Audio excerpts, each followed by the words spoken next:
తెలంగాణ రాష్ట్రంలో కాంగ్రెస్ ప్రభుత్వం వచ్చిన తర్వాత భూ కబ్జాలు పెరిగిపోయినాయి. ఇందిరమ్మ పాలన అని చెప్పి అధికారంలోకి వచ్చినటువంటి కాంగ్రెస్ పార్టీ ఇందిరమ్మ పాలన కాదు, భూ కబ్జాల పాలన అనేది నిరూపితమవుతుంది. భూ కబ్జాలు రెండు తీర్లు చేస్తున్నారు. ఒకటి పరిశ్రమల పేరు మీద, ఇండస్ట్రీస్ పేరు మీద,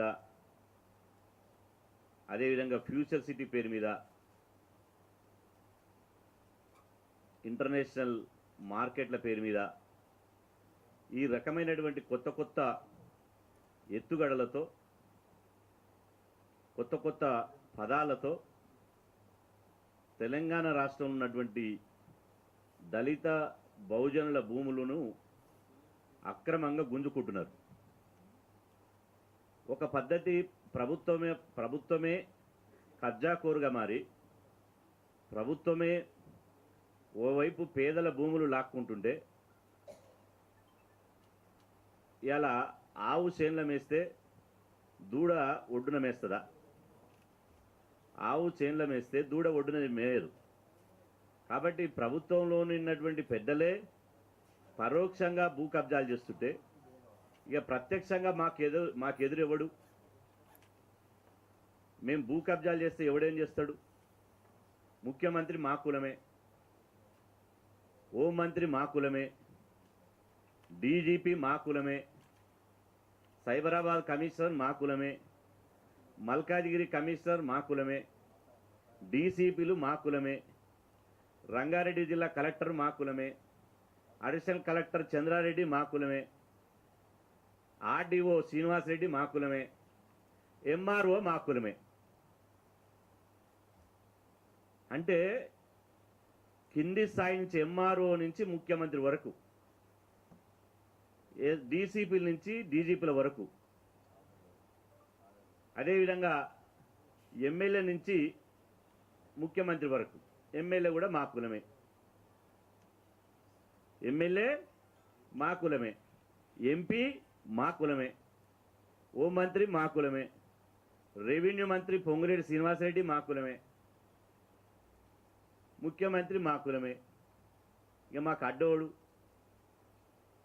కోర్టులు చెప్తే ఈ పేదల భూముల జోలికి పోద్దని కోర్టులు చెప్తే కోర్టులను ఆర్డర్లను మేము ఒబే చేయం, కోర్టుల తీర్పులను మేము అమలు చెయ్యం. బరితెగింపు మాటలు. అదేవిధంగా పోలీసు వాళ్ళు కూడా ఎట్లయిపోయారంటే అధికార పార్టీ ఏం చెప్తే గదే చట్టం, గదే రూల్. నేను పోలీసు వారికి విజ్ఞప్తి చేస్తున్నా, దయచేసి న్యాయం చేయాల్సినటువంటి మీరు ఇలా మొన్నటిదాకా టీఆర్ఎస్ పార్టీ ఉంది, ఇలా కాంగ్రెస్ పార్టీ ఉంటుంది, రేపు ఇంకో పార్టీ వస్తుంది. కానీ కానూలు అనేది ఉంటుంది కదా, చట్టం అనేది ఉంటుంది కదా, రూల్ ఆఫ్ లా అనేది ఉంటుంది కదా. అవన్నీ ఎందుకు బొంద పెడుతున్నారు? ఎందుకు మీరు చట్టాన్ని చేతిలో తీసుకుంటున్నారు? ఎందుకు కబ్జాకోరులను కాపాడుతున్నారు? ఇలా మా ఆఫీస్కు ఒక్కొక్కరు వచ్చి రైతులు, బీసీలు, ఎస్సీలు, ఎస్టీలు ఏడుస్తుంటే ఎంత బాధ అనిపిస్తుందంటే, వాళ్ళకి ఎక్కడ చెప్పుకోవాలనో ఒక ప్లాట్ఫామ్ లేదు, వాళ్ళని రక్షించే నాదుడు లేదు.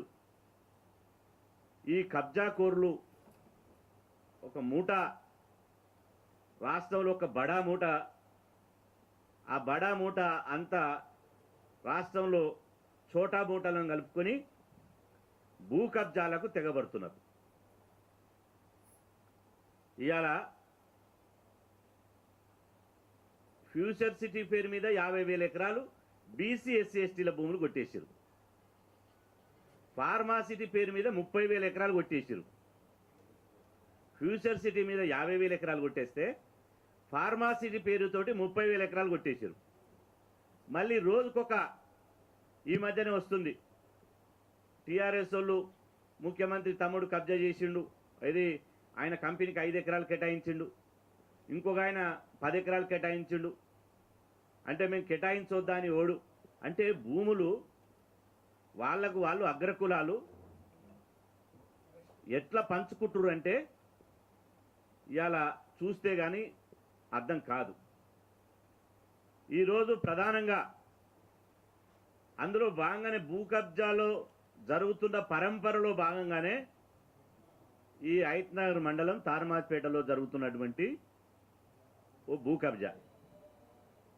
నేను అంటున్నా, దీని మీద మేము నిజ నిర్ధారణ కమిటీ వేస్తాం. ఒక రిటైర్డ్ జడ్జి తోటి, ఒక రిటైర్డ్ ఐఏఎస్ తోటి, ఒక రిటైర్డ్ పోలీస్ ఆఫీసర్ తోటి ఒక నిజ నిర్ధారణ కమిటీ వేస్తాం. 2-3 రోజుల్లోనే ఫీల్డ్ మీదకి పంపిస్తాం వాళ్ళని. ఏం జరిగిందో వాస్తవాలు చెప్పమంటాం. మీరు కనుక బీసీల భూములను కబ్జా చేసినట్టు తేలితే బిడ్డ ఎవ్వరిని వదిలిపెట్టం, గుర్తుపెట్టుకోండి. ఈరోజు నేను అంటున్నా, ప్రభుత్వాన్ని నేను డిమాండ్ చేస్తున్నా, ఈ అభివృద్ధి పేరు మీద, పరిశ్రమల పేరు మీద, భూ కబ్జాల పేరు మీద, భూ కేటాయింపుల పేరు మీద ఏ కులాల భూములు ఎన్ని పోయినాయో దీని మీద శ్వేతపత్రం విడుదల చేయాలి.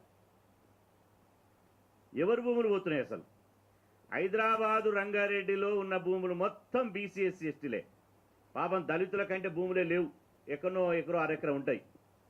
హైదరాబాదు దాని చుట్టుపక్కల రంగారెడ్డి జిల్లాలో ఉన్న భూములన్నీ ఎవరి? బీసీలై. కూరగాయలు పండించినాం, పూలు పండించినాం, ద్రాక్ష తోటలు వేసినాం, మాకు బర్రెలను మేపుకోవడానికి, గొర్రెలను మేపుకోవడానికి, అదేవిధంగా ఇవాళ పశువులను మేపుకోవడానికి, మేము గడ్డి పెంచడానికి హైదరాబాదు రంగారెడ్డి భూములన్నీ బీసీలే. మరి ఇవాళ ఫామ్ హౌజులు, పాలీ హౌజులు, గెస్ట్ హౌజులు, హిల్సులు మొత్తం కబ్జా చేసిన భూములన్నీ ఎవరి? దయచేసి స్వాతంత్రం వచ్చినప్పటి నుంచి, అంటే తెలంగాణ హైదరాబాద్ సంస్థానం నుంచి ఇప్పటి వరకు అవి ఎవరి భూములుండే, ఎవరి చేతులకు వెళ్ళిపోయినాయో లెక్కలు తీయాలి. రేవంత్ రెడ్డి గారు అంటున్నారు కదా, రేవంత్ రెడ్డి గారు ఏమంటారంటే, గత బీఆర్ఎస్ ప్రభుత్వ హయాంలో ఎన్ని రిజిస్ట్రేషన్లు జరిగినాయో, ఎన్ని అవకతవకలు జరిగినాయో గత 10 ఏళ్ల కాలం ఉన్నటువంటి భూముల వివరాలన్నీ ఇవ్వమంటున్నాడు. మేము స్వాగతిస్తున్నాం. కానీ రేవంత్ రెడ్డి గారు, గత 10 సంవత్సరాల పాలనలో ఉన్నటువంటి భూముల వివరాలు వద్దు. మన తాతల కాలం నుంచి ఇప్పటి వరకు ఎన్ని భూములు రిజిస్ట్రేషన్లు అయినాయి, ఎన్ని లావాదేవీలు అయినాయి, ఎవరి చేతిలో భూమి ఉండే, ఆ ఎవరి చేతి నుంచి ఎవరి చేతిలో మారినాయి. 1948 నుంచి తెలంగాణ రాష్ట్రం భారతదేశానికి స్వాతంత్రం వచ్చిన సంవత్సరం తర్వాత ఏర్పడ్డది. కాబట్టి 1948 నుంచి 2026 వరకు అసలు భూములు ఎవరి చేతిలో పోయినాయి, ఎవరు కబ్జాలు చేసిరు, ఎవరు పరిశ్రమల పేరు మీద దోసుకున్నారు, ఎవరు ఫిలిం సిటీల పేరు మీద దోసుకున్నారు, ఎవరు ఫార్మాసిటీల పేరు మీద దోసుకున్నారు, ఎవరు జూబ్లీహిల్స్, బంజారీల్స్ పేరు మీద దోసుకున్నారు. ఇవాళ నిగ్గు తేల్చాలి బిడ్డ. ఎవరిని వదిలిపెట్టా మీరు ఏమనుకుంటున్నారు? ఏం తమాషాలు చేస్తురా? ఇలా హైత్నగర్లో భూమి, బీసీల భూముల మీదకి రావడానికి ఎంత కండకావరం, ఎంత మదం. అధికారులకు చెప్తున్నా, ఒళ్ళు దగ్గర పెట్టుకోండి. మీరు చూశారు, మీడియా మిత్రులందరూ చూశారు, ఈ మధ్యన చాలామంది షేర్ చేసుకున్నాం. రాష్ట్రంలో ఎంత అవినీతి అధికారులు ఉన్నారంటే, ఎవరిని ఏసీబీ రైడ్ చేసినా 100 కోట్ల కంటే తక్కువ దొరుకుతుంది. నా దగ్గర పేపర్ క్లిప్స్ ఉండే, ఈనాడులో వచ్చింది. అవినీతి పరులు ఏ అధికారిని ఏసీబీ రైడ్ చేసినా పరుపుల కింద పెట్టుకొని కట్టలు వండుకుంటున్నారు. ఇట పాల్ సీలింగ్లో కట్టలు పెట్టుకుంటున్నారు. లాకర్ తెరిస్తే కుప్పలు వెళ్తున్నాయి. బిడ్డ, ఎవని సొమ్ము రాది? ఎవని సొమ్ము? మా రక్తం, మా చెమట చుక్కలు దోపిడీ చేసి అవినీతి సొమ్ముతోటి గిట్నే ఇప్పుడు బీసీల భూమి కబ్జా చేయగానే ఎవడో అక్కడున్న రెడ్డి ఈ 10 కోట్లు ఇవ్వగానే, 5 కోట్లు ఇవ్వగానే ఈ పట్టా ఉన్నటువంటి భూమి, సాగు చేసుకుంటున్నటువంటి భూమి, క్లియర్ కట్గా టైటిల్ ఉన్నటువంటి భూమి ఫస్ట్ ప్రొవిజన్ లిస్ట్ పెడతారు. ప్రొవిజన్ లిస్ట్ పెట్టి వానికి అలాట్మెంట్ చేస్తారు. దీనికి పోలీసులు తోడు, అంతా తోడు దొంగలు. ఈ తోడు దొంగలంతా కలిసి బిడ్డ ఒక్కొక్కని మిమ్మల్ని లోకయుక్తలో నిలబెడతాం, మిమ్మల్ని సిబిఐ పట్టిస్తాం, మిమ్మల్ని ఏసీబీ పట్టిస్తాం. వాళ్ళు కూడా పట్టుకోకపోతే మేమే మీ మీద ఇండ్ల ముందల ధర్నాలు చేసి మిమ్మల్ని ఎంత అవినీతి మింగిరో ఆ అవినీతి సొమ్ము కక్కిస్తాం బిడ్డ. ఆ చక్రవడ్డీతో సహా గుర్తుపెట్టుకోండి. 136 కులాలు, 60% జనాభా, ఎస్సీ ఎస్టీ మైనార్టీలు కలుపుకుంటే 90% ఉన్న వాళ్ళ భూములు కబ్జా పెడతారా? ఎంత ధైర్యం కావాలి? ఓ సగర ఉప్పర సోదరుడు భూమి ఉంటుంది. ఇవాళ ఔటర్ రింగ్ రోడ్ ఎప్పుడు ప్రారంభమైంది? 2006లో ప్రారంభమైంది. 2006లో భూసేకరణ చేశారు. 2016లో అమల్లోకి వచ్చింది. అంటే 2006 నుంచి తీసుకున్న 20 సంవత్సరాలు, 2016 నుంచి తీసుకున్న 10 సంవత్సరాలు. మరి 10 సంవత్సరాల సంది మరి ఇది ఈ ఔటర్ రింగ్ రోడ్ చుట్టుపక్కల ఉన్న భూములు ఏది ఔటర్ రింగ్ రోడ్కి వస్తుంది, ఏది ఔటర్ రింగ్ రోడ్ రాదు అని చెప్పి ఇవాళ మీరు గుర్తించకుండా గడ్డి బీకిరా? ఏం చేసారు అంటే మీకు ఒక అధికారి వచ్చినప్పుడల్లా పైసలు మింగనీకి, అవినీతి సొమ్ము మింగనీకి ఇవాళ పేదల భూములు దొరికినాయి. రాక్షసు బల్లు లెక్క, దొంగల లెక్క భూ కబ్జాలు చేస్తారు. పచ్చపెన్ను చేతులు ఉందని చెప్పి ఏది పడితే అది రాస్తే ఊరుకుంటామంటురా? బిడ్డ ఇవాళ మేము గుర్తు చేస్తున్నాం.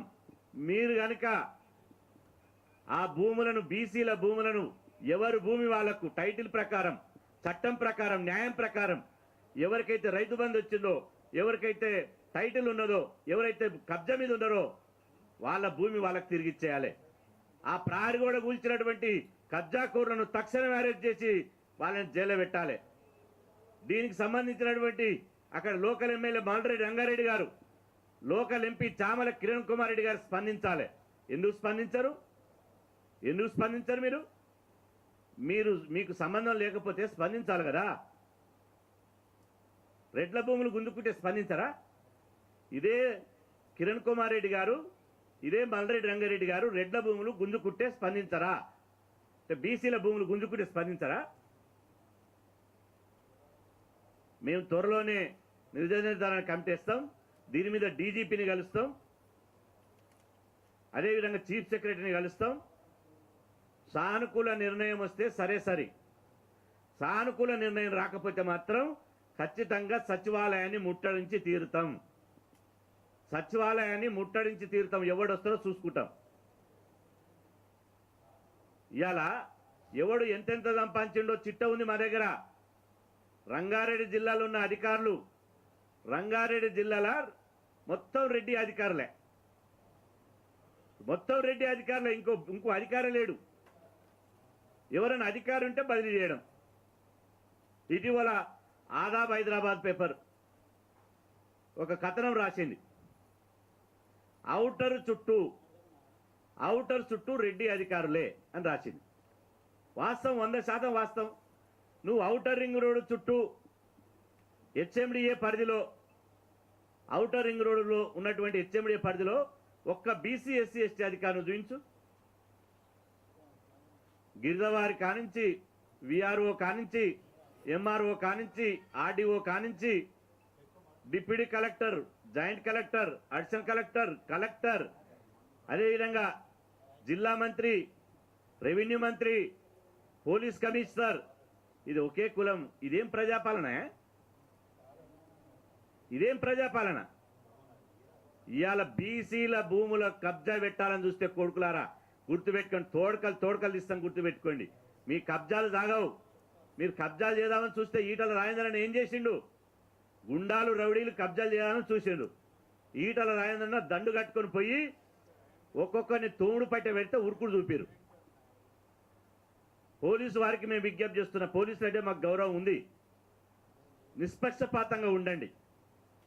అవినీతి అధికారులకు కొమ్ము గాయకండి. దొంగలకు సర్ది కట్టకండి. న్యాయం వైపు ఉన్న ఎవరిది న్యాయం ఉంటుందో వాళ్ళ పక్షాన ఉండండి. లేకపోతే మాత్రం ఇవాళ అవినీతికి కొమ్ము కాస్తే మొత్తం మేము అవినీతి అధికారుల పేర్లు పెట్టి వాళ్ళ పోస్టర్లు వేసి హైదరాబాద్ చుట్టుపక్కల మొత్తం అక్కి పెడతాం. 1,00,000 పోస్టర్లు వేస్తాం. అవినీతి అధికారుల చిట్టా ఇది కానీ ఒక్కొక్కడు ఎక్కడ పాలియోధులు కొన్నారు, ఎక్కడ పామోదులు కొన్నారు, ఎక్కడ బినామీ పేర్లతో 100 కోట్లు కూడా పెట్టిరు, ఎక్కడ కబ్జాలకు కొమ్ము కాస్తురో మొత్తం చిట్టా విప్పుతాం మీకు. ఇలా మా బతుకనియరా? మేము బతుకోద్దా? తెలంగాణలో బీసీలు బతుకోద్దా? బీసీలకు భూములు ఉండొద్దా? ఏం మా పిల్లల పెళ్లి చేసుకోవద్దా? మా పిల్లల్ని చదివించుకోవద్దా? మేము చచ్చిపోతే 10 గదాల భూమి ఉండొద్దా పాతి పెడతందుకు? మల్రెడ్డి రంగారెడ్డిని హెచ్చరిస్తున్నా. గతంలో కిషన్ రెడ్డి కబ్జాలు పెట్టిండు. నిన్ననే ఇవాళ స్టేట్మెంట్ చూసిన, ఈరోజే ఇబ్రహీంపట్నం దగ్గర బస్టాండ్ దగ్గర తండ్రి కొడుకులు కబ్జా పెట్టిండు, అది బయట పెడతా అంటున్నాడు. గురువింద గుంజ కింద లెక్క. ఫస్ట్ నీరు చూసుకో. ఇద్దరు దొందే, కిషన్ రెడ్డి మల్రెడ్డి రంగారెడ్డి ఇద్దరు దొందే. నువ్వింత భూ కబ్జా చేసావంటే నువ్వు ఇంత భూ కబ్జా చేసావు. మీరు భూ కబ్జాలు చేయకపోతే మీకు అంత భూములు ఎక్కడి? ఎవని మీరు ఏ కష్టం ఏ చెమట వచ్చి ఆ భూములు సంపాదించారు? కాబట్టి ఖచ్చితంగా మేము హెచ్చరిస్తున్నాం. బీసీల నిప్పు లాంటి వాళ్ళు బిడ్డ ముట్టుకుంటే మాడి మస్ అయిపోతారు, గుర్తుపెట్టుకోండి. మొత్తం డీజీపీ ఆఫీసు అందరు కదలాలి, స్పందించాలి. కలుస్తాం, డీజీపీ గారిని కలుస్తాం. డీజీపీ మంచి డీజీపీ, మాకు నమ్మకం ఉంది. కానీ ఇట్లాంటి కబ్జాకోరులకు వంతబడితే మాత్రం ఎవరిని వదిలిపెట్టేది లేదు. దీని మీద బేషరతుగా అక్కడ స్థానిక సిఐ, ఏసీపీ, డీసీపీ ఇవాళ వచ్చి గోడలు కూలగొడుతుంటే మేము ఎంక్వైరీ చేస్తామంటారా? మరి మేము కూడా లాండ్ ఆర్డర్ని చేతులు తీసుకుంటాం. మేము 200 మందిని పోతాం, మా పద్ధతిలో మేము పోతాం. మాకు తెలంగాణ రైతాంగ సాయుధ పోరాట స్ఫూర్తి ఉంది. కారంపొడి రోకల్ బండలు తీసుకొని పోతాం. ఆడ రమ్మని ఎవడొస్తాడో. మరి అప్పుడు లాండ్ ఆర్డర్ ఏమవుతుందో చూసుకో. వాళ్ళు రెడ్డోళ్ళు ఎంత శాతం ఉన్నారు? రెడ్డిలల్లో చాలామంది 90% మంచోళ్ళు రెడ్డోళ్ళు, ఒక 10% భూ కబ్జాదారులు ఉన్నారు. మేము 90% ఉన్నాం ఎస్సీ ఎస్టీ బీసీలో. మేము కూడా మీరు దరఖాస్తు ఇచ్చినప్పుడు పోలీస్ స్టేషన్లా అయ్యా న్యాయం చేయమని ఇచ్చినప్పుడు పట్టించుకోకపోతే ఏం చేస్తాం? ఆత్మరక్షణ కోసం మేము కూడా ఆ భూమి మీద కూర్చుంటాం, కారంపొడి రోకలు అందుకొని. మర్యాదగా లాండ్ ఆర్డర్ చేతిలోకి తీసుకోముందే శాంతియుతంగా ప్రజాస్వామ్యబద్ధంగా చట్ట పరిధిలో న్యాయ పరిధిలో సమస్యను పరిష్కరించండి. బీసీల భూములు గుంజుకోకుండా న్యాయం చేయండి. మాకు మందు భూములు వద్దురా నాయన, మేము ఇతర భూములు మాకొద్దు, మా భూమే మాకు కావాలి, వారసత్వంగా సంపాదించిందే మాకు కావాలి. మా భూములను మాత్రం ఎట్టి పరిస్థితుల్లో వదిలేది లేదు. ఎవరినైనా ఎంత స్థాయిలున్నా ఎక్కడున్నా ఖచ్చితంగా వాని తరిమి కొట్టి మా భూములను కాపాడుకుంటాం. బీసీలందరికీ రాష్ట్రంలో ఉన్నాయి. ఈ సందర్భంగా నేను చివరిగా పిలిపిస్తున్నా, బీసీలారా, ఎస్సీ ఎస్టీ మైనార్టీలారా, ఎవ్వరు భయపడొద్దు. ఎవడన్నా భూములు కబ్జా చేస్తే మా దగ్గరికి రండి. ఎవరైనా భూములు కబ్జా చేస్తే మా దగ్గరికి రండి. బీసీ ఎస్సీ ఎస్టీల భూములు కబ్జా చేస్తే మేము చూసుకుంటాం, న్యాయబద్ధంగా కొట్లాడతాం, సుప్రీంకోర్టు దాకా పోదాం, ముఖ్యమంత్రిని కలుద్దాం, ధర్నాలు చేద్దాం, ముట్టడి చేద్దాం, ఆత్మగౌరవం కోసం ఏదైనా చేద్దాం. కానీ ఎవ్వరు కూడా భయపడొద్దు, తిరగబడండి. భూములు రక్షించుకోవడం కోసం శాంతియుతంగా ప్రజాస్వామ్యబద్ధంగా తిరగబడండి. ఎవరన్నా అన్యాయం చేయాలని చూస్తే మా ఆఫీస్కి రండి, మేము ఉన్నాం. మీకు కొండంత భరోసాని బీసీ సంక్షేమ సంఘం, బీసీ జేఏసీ మీకు ఇస్తుందని చెప్పి సందర్భంగా తెలియజేస్తున్నాం.